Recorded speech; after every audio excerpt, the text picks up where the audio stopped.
Jasmine, जो कुछ गलत हुआ, किसी ने कानून हाथ में लिया, उसके लिए तो बिल्कुल देखना चाहिए, इन्वेस्टिगेशन प्रॉपर होनी चाहिए, लेकिन इसमें पॉइंट स्कोरिंग नहीं होनी चाहिए। मिसाल के तौर पर अब ये कैसे साबित होता है कि सारी लीडरशिप या इमरान खान साहब अभी अंदर थे, वो गिरफ्तार थे और उनके ऊपर आप मुकदमे कर देंगे तो सारा कुछ ही अजीब हो जाता है। गुजरात में एक तरीके साहब जो दुनिया में ही नहीं रहे, इंतकाल कर चुके हैं, उनका नाम भी पर्चे में दर्ज है। तो आप मुझे बताएं कि फिर किस तरह से कोई इन्वेस्टिगेशन हो सकेगी। दूसरा ये कि मेरी नजर में मॉब की जो मेंटालिटी होती है बिल्कुल फर्क होती है। यही लोग तहरीक इंसाफ के 2 लोग हैं, जब ये सारा मामला शुरू हुआ था, मैं उस वक्त की बात कर रहा हूँ, अभी कोई जलाओ गिराओ किसी किस्म का कुछ भी नहीं हुआ था। अभी बिल्कुल स्टेज थी तो शाह फरमान और शौकत यूसुफजई, इनके कपड़े फाड़ दिए गए थे। इन्होंने जाकर लोगों से कहा कि तहम्मुल से काम ले, तहम्मुल से काम ले।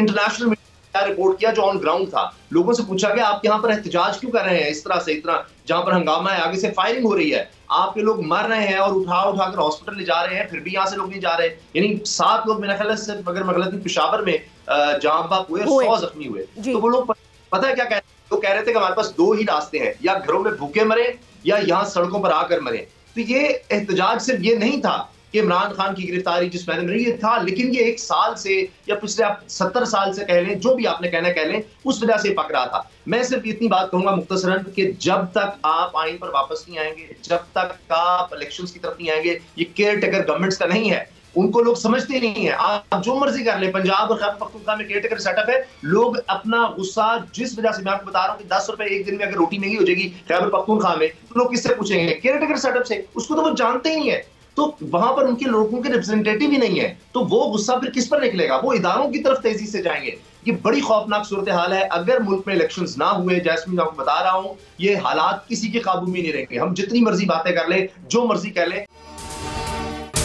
अगर ये वीडियो आपको पसंद आई है तो इस चैनल को सब्सक्राइब करें और बेल आइकन को क्लिक करें।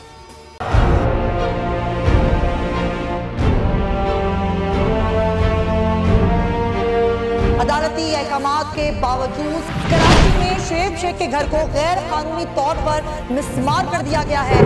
बोल के खिलाफ इंतकामी कार्रवाइयों में तेजी। कराची में को चेयरमैन शुएब शेख का घर गिरा दिया गया। बोल के खिलाफ इंतकामी कार्रवाइयों का सिलसिला जारी है। सिंध हुकूमत की अदालती अहकामात की खिलाफ वर्जी। सिंध हाई कोर्ट का स्टे ऑर्डर नजरअंदाज।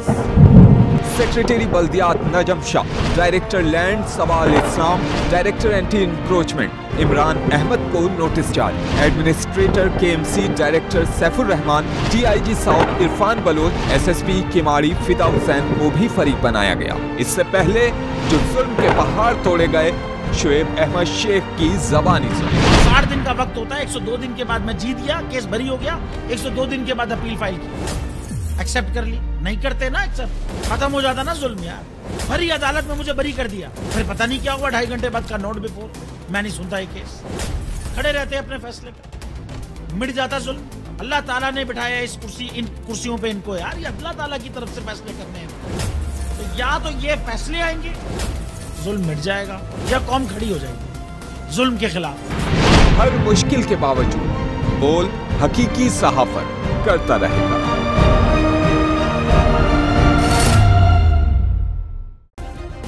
सब्सक्राइब करें और बेल दबाएं ताकि कोई खबर रह न जाए।